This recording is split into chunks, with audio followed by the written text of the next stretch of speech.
you're about to see is the result of years of planning and discussions with the Golden Bay community. With that valuable input, the Tasman District Council has engineered an upgrade to the wastewater treatment plant that not only provides more capacity, but also improves the quality of the treated wastewater. It's an environmentally sound approach which protects the Takaka River using a leading-edge solution. Let's take a look. Year 9 and 10 Golden Bay High School students designed the garden, which screens the entrance. They also got stuck in and planted around 600 native trees and shrubs. This means the willow trees can be removed when the new plants reach maturity in a few years. The plant receives wastewater from Takaka, East Takaka, Pohara and as far as Tata Beach. This area has a permanent population of around 2,000 residents, which doubles during the summer. Due to the number of rural properties, the Takaka plant also accepts septic tank waste. It's the only treatment plant in the district that does. This means residents don't have to pay for waste transport to Bell Island. The area you're now viewing is the inlet. It has a new tower with mechanical screening, as well as a bypass screen and a buffering tank. The screening removes all materials larger than 3 millimeters. There's always capacity for maximum flow, even in the case of power outages or maintenance. This is a significant improvement.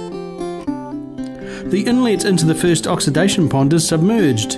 In fact, the new inlet system is entirely sealed, which means there's little chance of any odour release. Again, a significant improvement. Natural ultraviolet light from the sun disinfects the wastewater.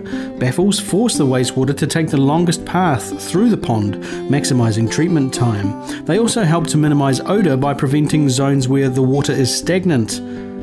Dissolved oxygen is constantly monitored to provide early warning of any risk from odour. What you're seeing now is a 1,700 square metre floating treatment wetland, an innovative and culturally acceptable treatment step.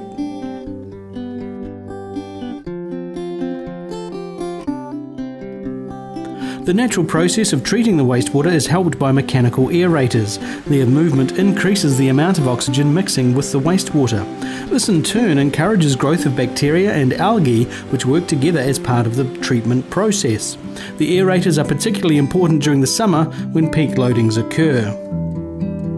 The council worked with Mana Whenua ki Mohua to develop this natural treatment process provided by locally sourced Carex sector plants. Their roots soak up the nutrients from the wastewater, naturally improving the quality.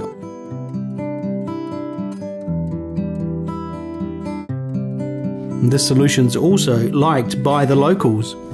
The design has a mix of planted and unplanted floating membranes. The wetland blocks out sunlight, causing algae to fall to the bottom of the pond rather than flow through to the new soakage basins.